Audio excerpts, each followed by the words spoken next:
Hello, welcome back.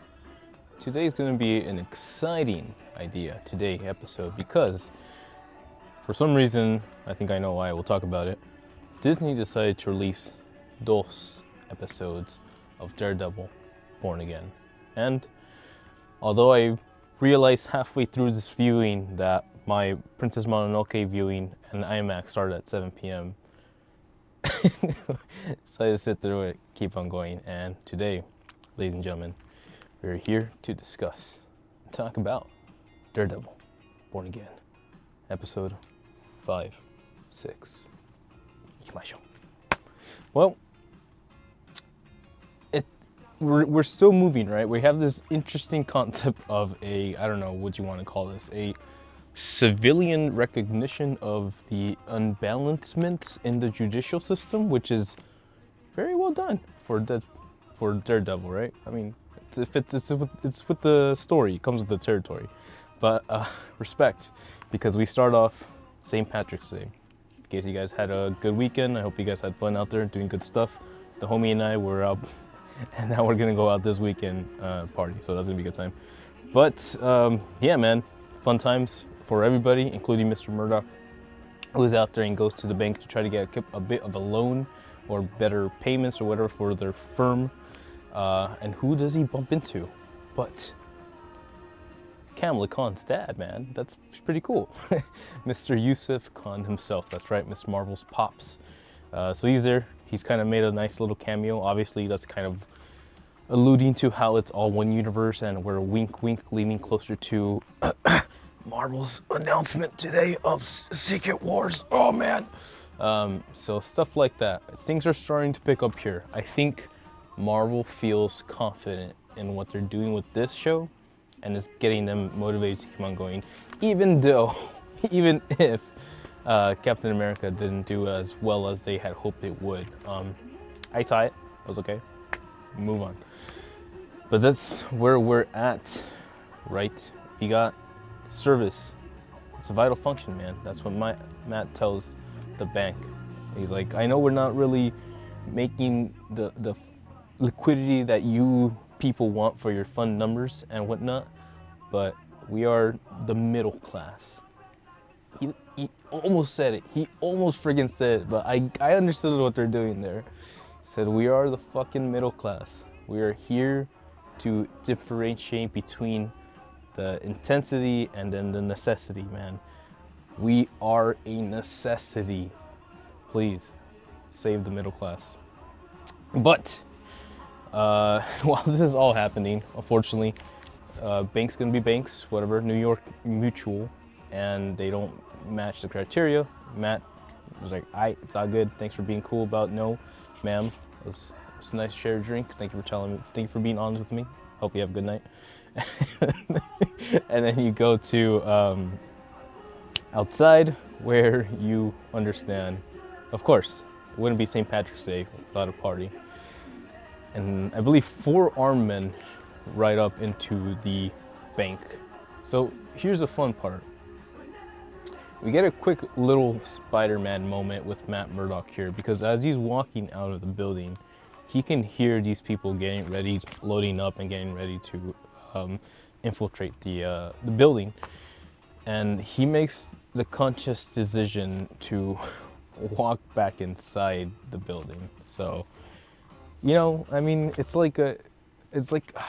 just so interesting, because this dude doesn't crawl on walls, and he doesn't, like, you know, freaking superhero land into like the middle of the building, and just like, he's not invincible. So in this moment, he's like undercover, and he makes a conscious choice to put himself in the line of combat, and he is the middle class. Damn it.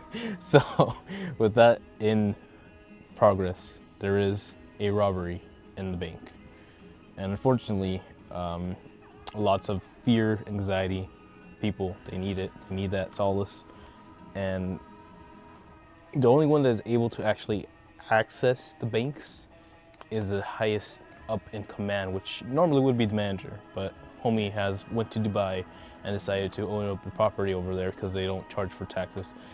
And then they said, next one on the list, which, plot twist, you know, this had to happen. Of course, it is the Marvel Cinematic Universe. There is no small character. There's no small parts, only small actors. And they pull off the assistant manager, who it happens to be Miss Marvel, Kamala Khan's dad, who happens to be in California. Hi, how's it going? So he can't just be like, hey, Kamala Khan, we got a situation, homie. So that's not how that works. That's what I'm talking about. But that would be pretty awesome. But yeah, so that happens, and man, dude,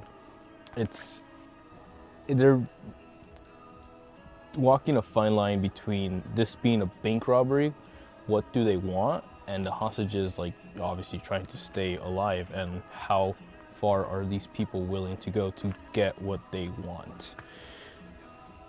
So that happens. Matt goes like, yo man, it's gonna be 25 years for murder if you make this a robbery into a homicide. So think about that one, chief. As they they rifle butt him in the gut, and that again, you have this person who is not impervious to these situations.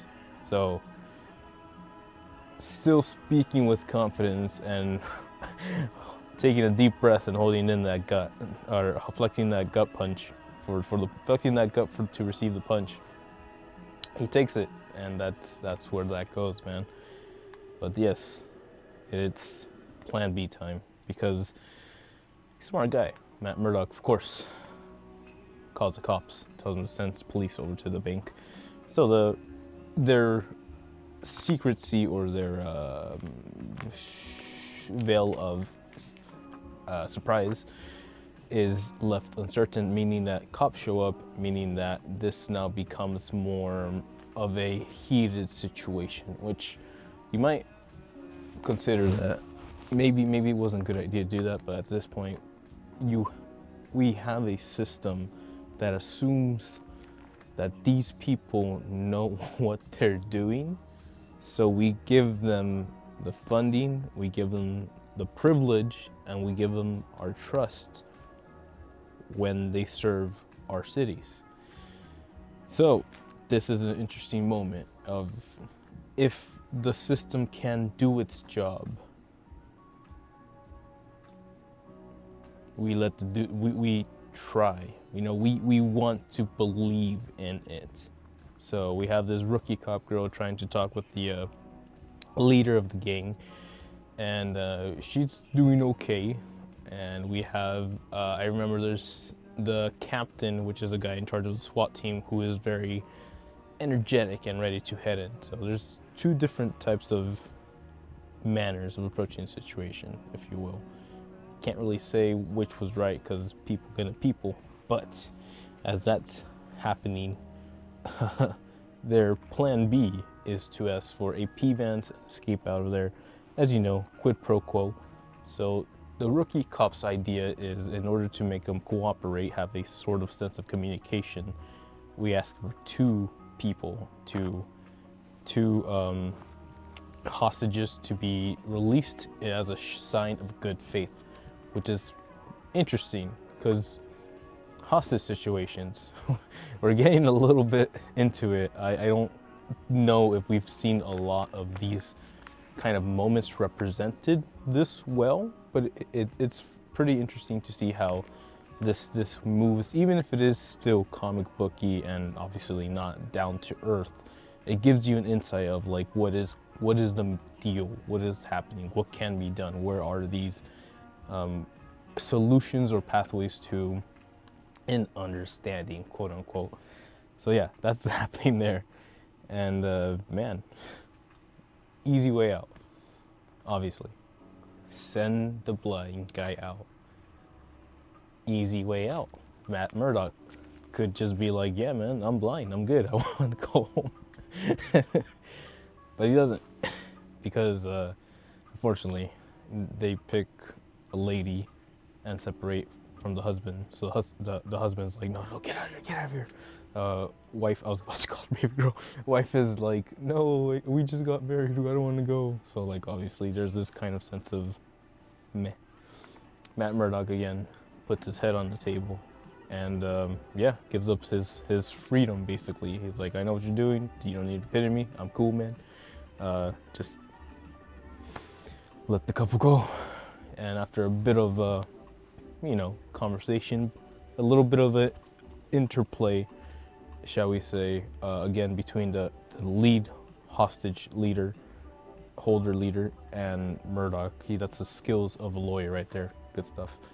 Able to converse with this opposite member of a group and still find a way to make it happen. End of the day, Murdoch goes like, don't worry, mate. I'm an orphan. I'm also an orphan. It's all good. And yeah, just lets it happen.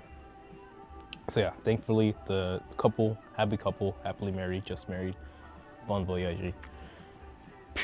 But then Blue takes the assistant manager, Kamala Khan's dad, downstairs, exactly as it means to be, yeah. And Red takes Matt Murdock, who's like, yo, I gotta use the restroom. So I gotta get out, I gotta go. He's like, no. So yeah, that's pretty smart. Things are boiling down to the full minute as we have the red guy escorting Matt out. You see Matt already doing his math in his head, and my biggest kind of like question and how they were gonna make this flow through was, if Murdoch has not been a vigilante for the past couple of weeks, months, etc., is he still in shape? Like, can he still actually throw a punch and have that mean something? I guess if you know centrifugal force, then you could probably make it happen, no matter what. But yeah, man, because obviously in order to be on that level, you have to maintain that level. So if Murdoch was seriously like, no, I'm good with Daredevil, I would expect him to not be on that level anymore. But if he is on that level, then maybe there is that shred of like, ooh, can't let go of the devil. And if I'm just giving the showrunners too much credit and they didn't put any thought into this, then hey, good for you, Marvel. I liked it. So, or I have questions. So that's there. Yeah, so Mr. Murdoch himself takes off his tie and goes full Assassin's Creed mode and just goes for the sleeper hold, tries to make it happen, knocks his shotgun out of his hand, which is a good thing. However, shotgun starts tilting away, and if that shotgun hits the ground, then you can bet it will ricochet and then like buckshot. It'll like it'll make it fire, and that would alarm everyone in the building. So that was a cool little moment of intensity as you see Murdoch go in for the leg choke, you know, gets him by the neck, and then throw his hand out to catch the shotgun that was about to fall through. So very intense, very fun, cool stuff. Still in his workman clothes, so putting that happen. And that's it, man. So he does, okay. Thankfully, Murdoch able to meet up with Kamala Khan's dad. His name's Yusuf, by the way. I know his name. I'm just being funky about it. And he's like, at the end of the day, we're trying to figure out what are they going for? Because as someone mentioned upstairs, all the bank deposits are actually just boxes, drop boxes, which is more of you think of it as like a jewelry box that the bank holds on to for you. So yes, you can leave stuff in there, but interesting thoughts. Matt Murdock looks at the big ass vault door and goes like, have you ever heard of a game called The Last of Us? Did you know there's a part 2 at HBO coming out soon now? Anyways, interesting. He puts his ear to the lock mechanism and he does the thingy that we did for The Last of Us Part 2. Playthrough is available on YouTube, go check that out, good stuff. And he goes for it. He does it. He does the thing. I'm pretty damn sure that the showrunners looked at The Last of Us and were like, damn, we can do that. We can do that. So I appreciate it. That was kind of cool. And yeah, opens the door, swings it open. Yep, sure enough, no money, just pure safe deposit boxes, safe boxes. So luckily, guy was able to find the key. They both look into it. Yusuf is able to use his managerial key, uses both keys to unlock box number 407. What is up in 407? Fascinatingly enough, bright orange stone, which I've heard things. I'm thinking of things, but if I can be speculational, I think that's one of those like distortional alternative universe time frames from the TVA, basically. Something to do with that type of energy, but we'll get into that later. But yeah, man, for that, let's do it for Kamala, he says. And we do it. And things get very heated. What was her name? Her stand-up amateur hour for the hostage situation lady. Poor guy. And TLDR, don't fudge the penguins, man, even if you're Irish. There are no Irish nuns. Leprechaun nuns, I think was the joke. So yeah, things exceed, people are ready, and the SWAT captain guy goes like, it's time, we go in now. Countdown begins.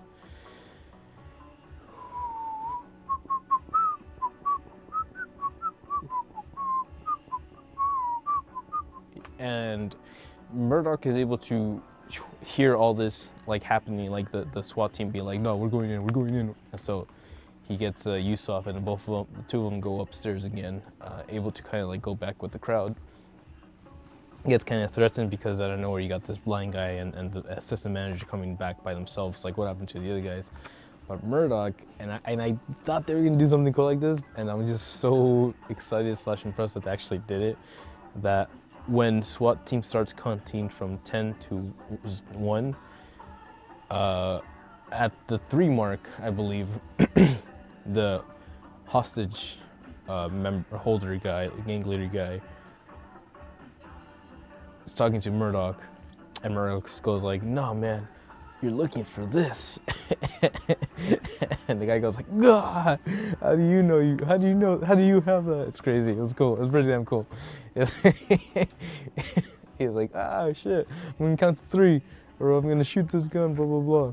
And Murdoch can hear. It's so stupid, but it works, man. It lines up with the countdown of the SWAT break-in or invasion, and you see at number 2 or 1, right? Murdoch goes like, "Here, catch it." He fucking tosses the little rock in the pouch to the dude.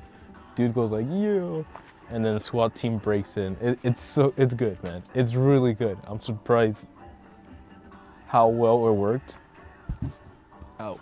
And it's supposed to be campy, but like, because it's a comic book hero or superhero movie or comic book TV show, but it actually really worked. And that was pretty well done, man. I don't know if I've seen a hostage situation, but that's pretty well done. Like recently, right? But that was as far as hostage situation goes, that was pretty intense and well done, I think. So hey, as far as that happens, they get swatted, bam. And so you see this dude has the mafia guy, now that he has the stone, he is able to actually hand off the stone to a hidden mob member or gang member, which was actually part of the civilians that were being held hostage.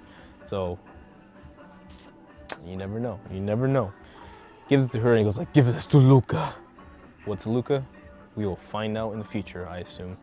But yeah, there you go. Hostage situation. Cool. During the commotion, the main gang member is able to kind of take an officer out, and take their uniform, switch it out. He goes full Hitman 47, Agent 47, and he starts taking it off. And he would make it, he would have made it happen. He would have been home free had he not bumped into Matt Murdock, Daredevil.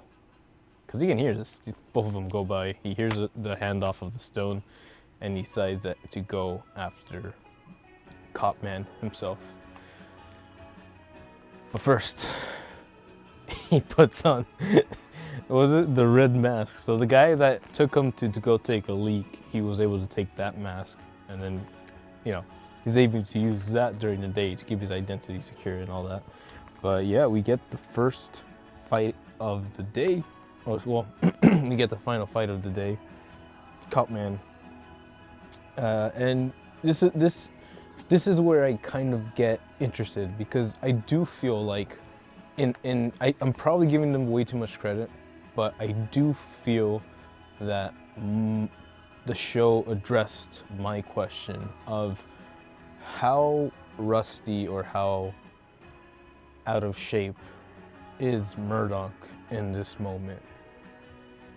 Because I think it's been 6 months, maybe more, since he hasn't been Daredevil. And you gotta assume that this guy is pretty not used to doing this, or jumping around, doing flips, and just even like, like doing his thing. And from what I could see, he was looking sluggish. He was looking slower, and it looked like he was kind of like, oh man, it's been a minute.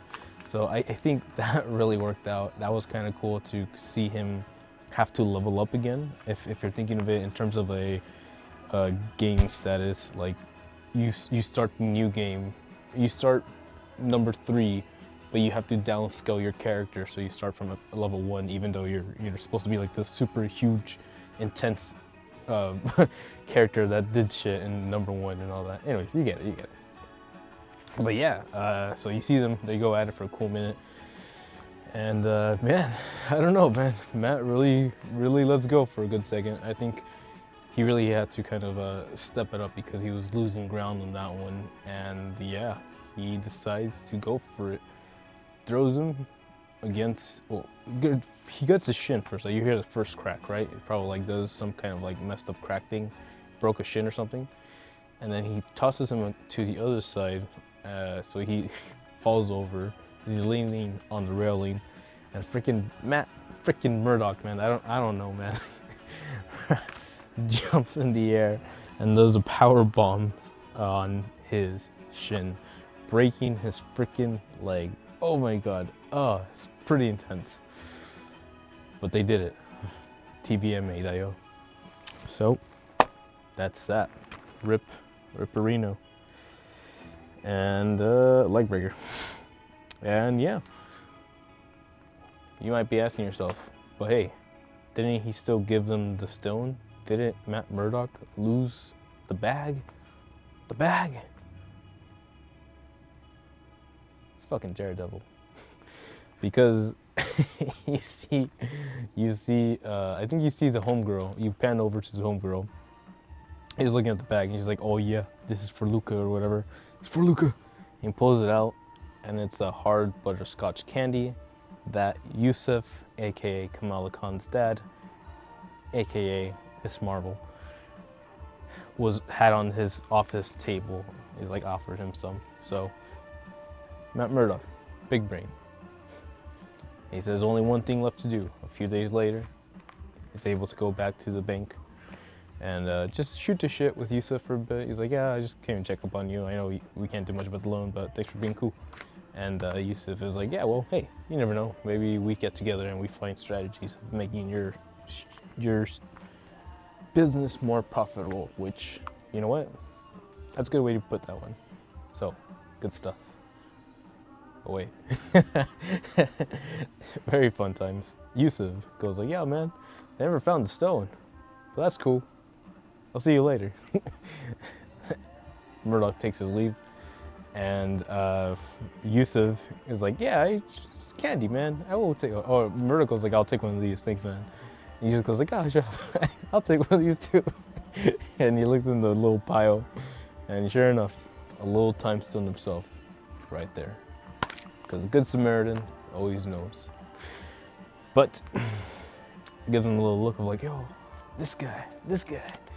But yeah, that was that for episode 5. That's where that episode ends. So a nice little moment, not for the hostages, but for trying to get an idea of where Murdoch is in this timeline in terms of like, oh, done with the Daredevil, done with messing around, like, just want to be a lawyer, man. Just want to do my business and get this shit done. And you know, he's a main character, so unfortunately the plot always finds the main character. So he has to deal with these things as he does. But hey, man, we all get to carry our own crosses, Dio. So interesting stuff. Episode 5, we see cute little nods to Kamala Khan.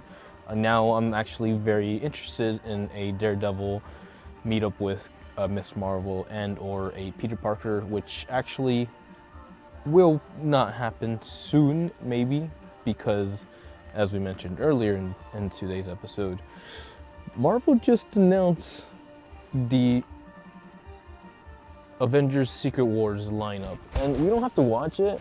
I mean, I don't think we do, but it's there. We have the lineup of the actors. Their acting chairs are all lined up, and you can have a Pamela can, all leading up to Tony Stark, or all leading up to Robert Downey Jr., who just goes like, who does like that.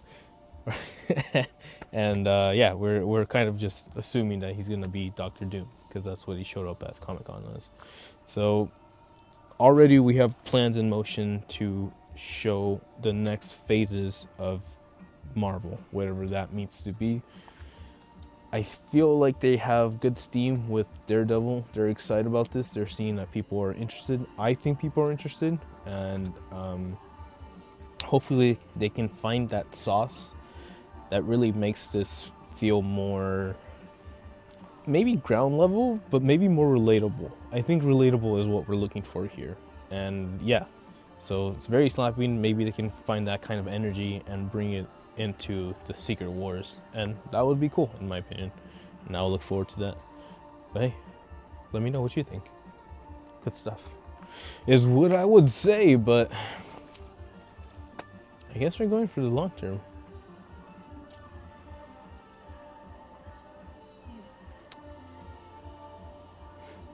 Daredevil episode 6.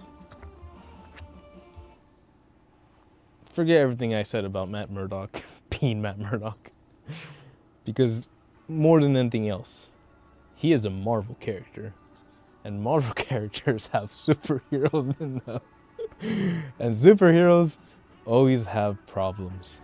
So we start the day off with excessive force, and we're back to the BB report. Something I should mention is that in episode 5, we do not have any mention of the BB report. There is no on the ground with the people relations when it comes to that moment. It is just Matt Murdock and his relation with Kamala Khan's dad and the situation.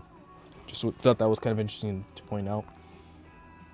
Yeah, BB record, back to the BB record, same old bullshit, different day. Once we have one side of the city saying that vigilantes are working with bad people to destroy the city, and then we have another side saying that the vigilantes are helping the people in the city, like someone helped someone out. So, or we had the fun viral video of, what was it, Sword Guy? He called him Sword Guy. You get him, Sword Guy? And I was like, yeah, that's pretty cool. So it's interesting to see people are out there doing stuff, and we find a body, but not just any body with eyes. And if we know anything about eyeless bodies, is that there's a person with a creepy eye mask out there. And their name is Muse. Whoa! Muse is a fairly popular Daredevil villain. So that's that. I don't really know much about them, save for the idea that they are creepy people. And I'd rather not have them in the city. But we'll get back to them. All we need to know is that they're up to something fun for them. And yeah, so we panned over to Matt Murdock, aka Daredevil, and we focus on his real Daredevil morning routine. It's just prayer. He's praying. He wakes up in the morning, he's praying, man. Which is again, it's a good way to reflect on your daily task and your motivations and your life. So that's what that's for. Does that, gets a little joked on by his girlfriend, which goes like, "Oh, maybe you can get me to talk to the Punisher," which I'm like, huh. Oh. So we'll see how that goes. But Le Punisher. Meanwhile, she goes to work. But meanwhile, Wilson Fisk is tired of black tie events. What does that mean? It means that he's not a people person. So why the fuck are you mayor? Fisk. So quote unquote, he's like, nah, I don't want to do these events. Pretty much. But he does have a visitor, an uninvited guest is what, I want to call her Wanda Sykes because she reminds me of Wanda Sykes, but that's very rude.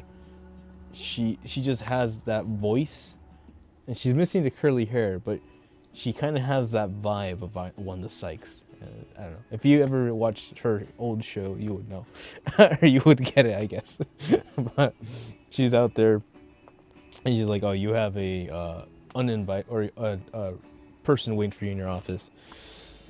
And who is it? But an old friend. By an old friend, I mean an old mob person, which is interesting because we have this person who knows who Fisk really is and quote unquote old friend in the mayor oral office and being like, "Yo man, TLDR, you're old man, stay out of the game." And Fisk takes that very, very well. So he does creative things. He just takes it very, very well. But yeah, old friends know, man. He's like, basically, the guy goes like, "We know, man. Look at all these books. You have not read any of them. Look at this suit. Look at this place.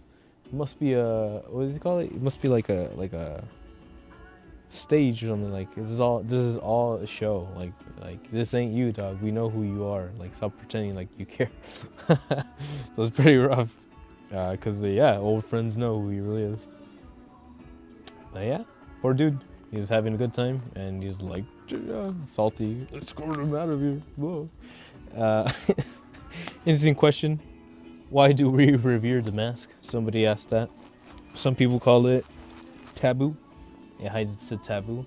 Some people think that it reveals our true self, and others think that it brings us back to an animalistic state. Because Matt is doing something while Fisk is happening, and yeah. Oh yeah, cool. That is the question that Matt Murdock's girlfriend is trying to answer in her new book, I think it was, and that's why she wants to interview the Punisher. So that's kind of an interesting moment here, where he's like, "All right, well now we need to figure out what else we can exploit." But if it's a good page that helps people, then maybe you should talk to the Punisher, because that guy looks like he could use some help. Hey, however, something that could always use more help is the city of New York. Because if you haven't noticed, there's been a lot of new murals going up in New York, and people have not known who this is, who has been putting them up, but now we're getting a name, and that name is Muse. Bad news. Because there's a new piece that says "Kiss," and it has a donkey, I guess, or like some kind of pig or whatever, "My porkers," and then Fisk at the end. So it's pretty there. And this problem with this graffiti art is we hear from the wall sprayer painter guy Very important thing. You got to use a 50-50 sand solution because then the sand will basically erode off whatever thing is there. However, guy goes, "It ain't working, boss. It's blood." Woo. Very bad. No bueno. Blood is what Muse is using to paint murals around the town. So he's literally painting the town in blood. Poetic, romantic, disgusting. Moving on. So yeah, Fisk is very happy about that as well. Things are going well for Fisk. Can you believe it? It's almost like there was supposed to be stress with this job or something. Telephone to yo. Because Little Ayala is stressing out, man. Who is Little Ayala? You remember that random character who showed up out of nowhere because we had to progress the plot? She's back. And this time she needs justice for her uncle, which I respect. I do respect that. But yeah, so this kid is back at it. She gets another shot to do her acting gig, and she did better today. Obviously, I'm not trying to clown on the young lady or anything. I'm just, you know, tries to being in the moment, and I feel like this round she was more sold on the idea that her uncle was gone. She needed vengeance, so now we have a plot to work with. Girl really needs help, really wants Murdoch to do something about it. Murdoch goes like, "Listen, kid, I want to help, but I'm just a lawyer, girl." Little one. And little one goes like, "He's right. My uncle told me something once. Said, never rely on others for what you can do for yourself." Wow. And I was like, yeah, sheesh. And she leaves. She leaves. So that's great news, man. It's great news for everybody. She's on the rampage. And yeah, man, so Matt kind of left with that idea. It hits pretty deep. I think it has obviously some merit to it, you know. If you can't fish, then why would you force someone to do it for you? Or maybe just starve yourself in hopes that someone would do it for you when you could just get up and do it yourself, but maybe you chose not to, or whatever. That's so jumping over to Fisk handling things very well. Why do I say that? Because apparently this man with zero problems with the mayoral seat of New York decides that the police of New York aren't good enough, man. It's almost like they don't care. I'm gonna create my own special task force. I'm gonna be in charge of that task force, and they're gonna work to do my bidding, and they don't need to be recorded, or they don't have to wear body cams, i.e. nobody has to know what we do. And that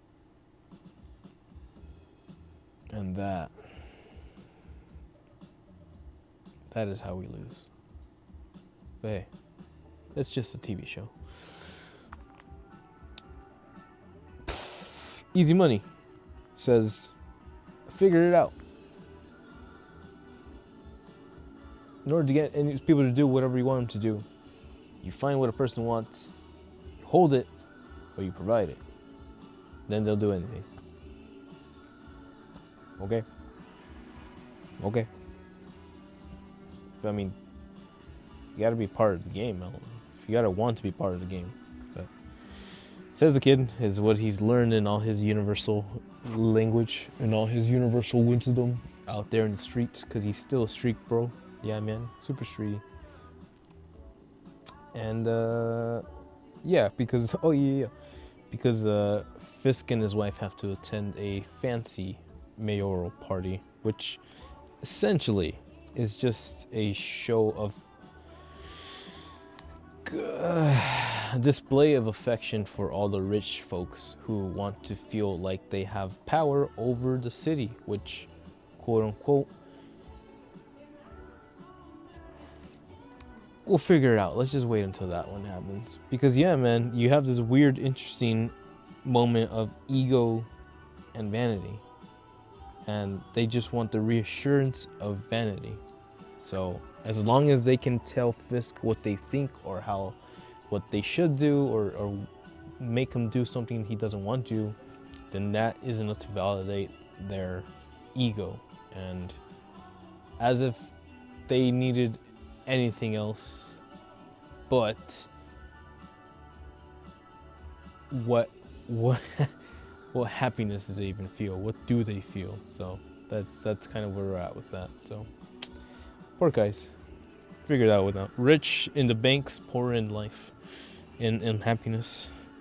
But hey, Biswix, the big whisk, warned Fisk to follow the rules. He tells him, listen man, this is our table, and you gotta remember that we feed the people in our table. So if you want to be eating at the table, you gotta blame us, yeah.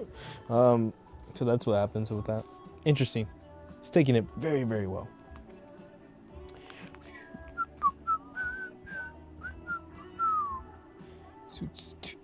Which is funny.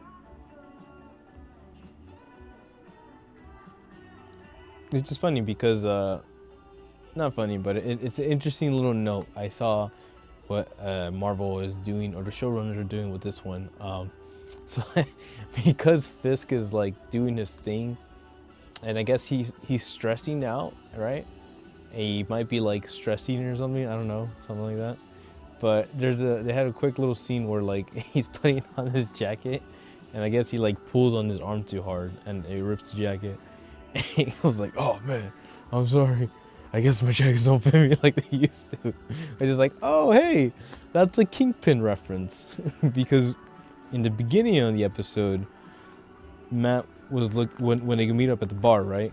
Or the beginning of the series, and Matt looks at Kingpin and he's like, "Oh, you look thin. You sound a little thin. Your step is lighter." And then now his step is getting heavier apparently.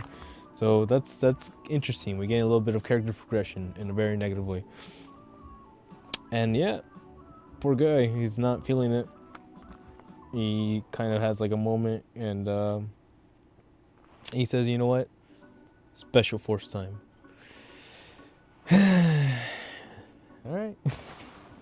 These high-end society types who are just there to feed their ego and to like throw their weight around are going to have to understand that there's a new sheriff in town, and this sheriff is Wilson Fisk. So Fisk decides to create his own special task force. No body cams. They can work overtime, i.e. overnight, and they are going to be led by Fisk himself. So your own personal militia, huh? But take us pay me. But yeah, so man, that's kind of what we're dealing with now. We're starting to build up people. You even have that one guy that actually shot Hector Ayala. Oh no, he didn't shoot Hector Ayala. But the guy that went to court against Hector Ayala is actually part of Fisk police force. So you have an idea of the type of people he's recruiting or he needs out there. So hey, that's gonna be something to look forward to in the future. First, BB.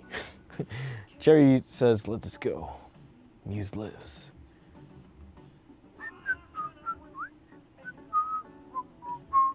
And we go back to B report to hear some girl, cause maybe she don't feel safe out here. And yeah, man, Miniala, the one person who's still feeling the need, the call of vengeance, i.e. justice, for her uncle Hector, decides to again do her own thing, do what she can for herself. So she goes out at night, and a young lady finds a alleyway, and there's a Punisher graffiti logo on that. Bad part of town, kid, bad part of town. So Miss Mina Ayala finds Punisher logo. Muse finds Mini Ayala. Fisk finds Adam. Adam is the equalizer.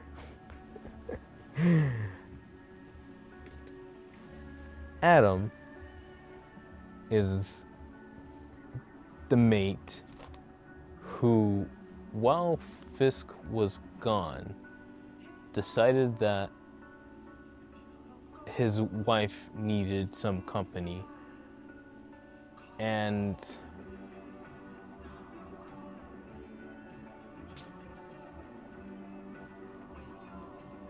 I'm not sure how far one would go to find peace, to justify actions, but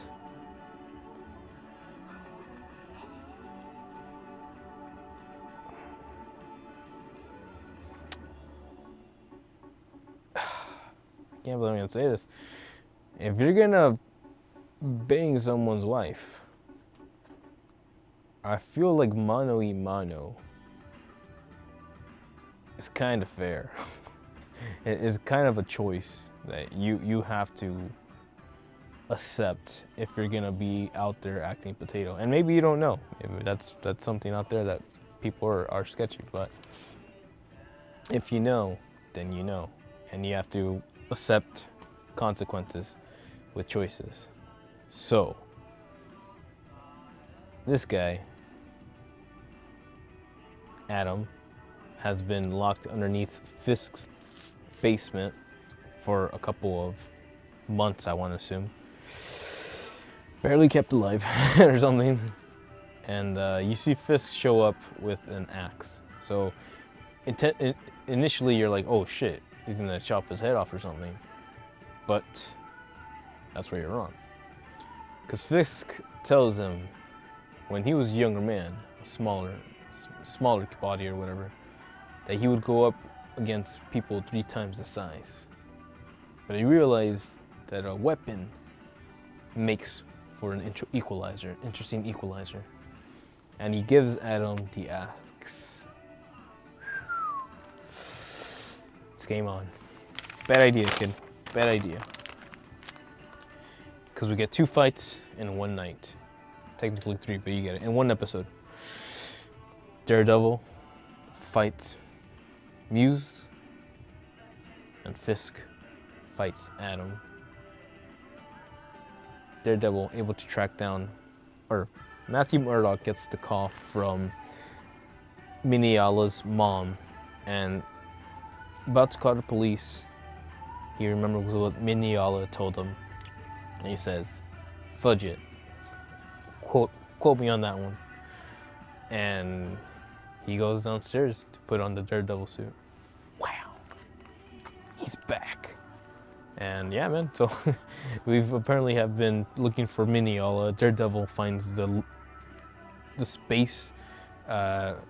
Muse, being very gross, has the poor girl on the table, and I think uses anesthesia so she doesn't wake up, and begins to siphon blood out of her, which again is blood that he uses from he trains all his victims because he trains their blood to paint on the walls. Crazy stuff, but that's where we're at. Poor girl's out there bleeding on the table. Daredevil shows up and punches the Muse guy. They go at it. Adam throws the axe, Wilson Fisk throws the axe to Adam. Adam goes all ham. He's like, this is my chance. My one shot, don't ever lose it. My one opportunity. He's really trying, but honestly, a guy that's malnourished, who hasn't had the practice and who is operating on pure animalistic instincts is not gonna make it happen. So he gets blasted, man. He gets handled by Wilson Fisk himself. Jumping over to Daredevil.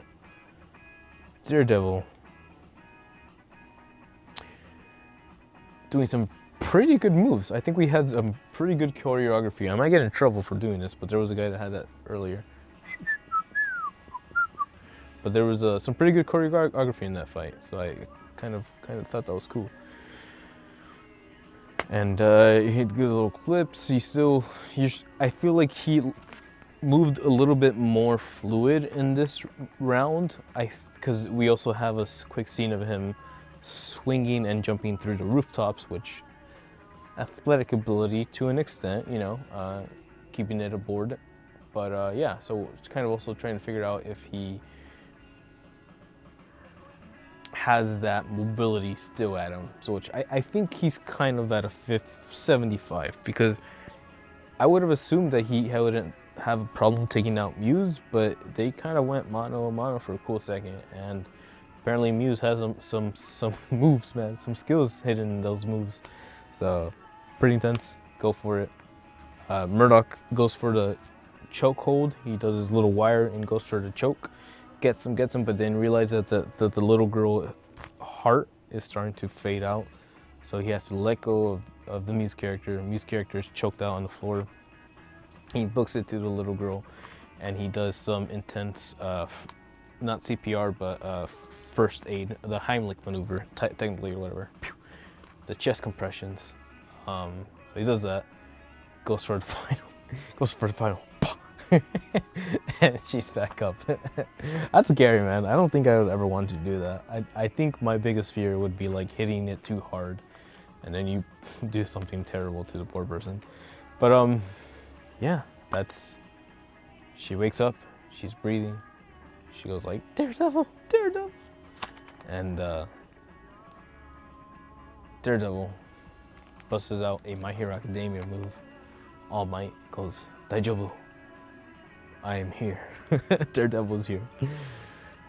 Wilson Fisk, however, sitting in Adam's empty cell. You hear that? No, not benches, the band. Quiet. No more Adam. No more anger. Just a calm wave, knowing that what was his is his. In the middle of the fight, I should add, when he's wailing on him, Fisk starts yelling, mine, which is possessive as fuck, easily. It goes to show what kind of a relationship he has with his wife. And hey man, I'm not gonna yuck on anybody's yams. Sometimes that comes into clutch. But we have a rough relationship here. To go this long and to have this character just boiled down to this simple, barbaric ideal of mine. Okay. But hey, that is your mayor of New York, ladies and gentlemen. And that is the end of both episodes. That's right, episode 5, episode 6. Daredevil, Born Again. Fun stuff, interesting moments. We're starting to pick things up. I feel like we've had all the emotional turbulence, and we've had the character of the characters built exactly as it sounds. And now we're able to take those characters and put them in the situation of the main issue of Daredevil Born Again. So at this point, I'm starting to believe that we're going to start ramping up the superhero vigilante side of this. We've had Murdoch's life happen. We understand where he's at. We want him to succeed, but we also see that there is a great need in the city. And like Murdoch himself states,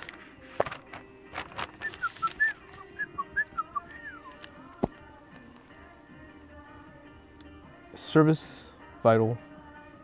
They serve a vital function in a city that needs them. Okay, you gotta do what you gotta do, because that's New York, baby. That's the Big Apple. And this has been your boy, EXP626 Stitch. Here, having fun, being chill, listening to track 2 by Flight by Nothing, having a good time. Thanks for watching. Thanks for hanging out. Catch you around, and I'll see you later. Ciao. Matane.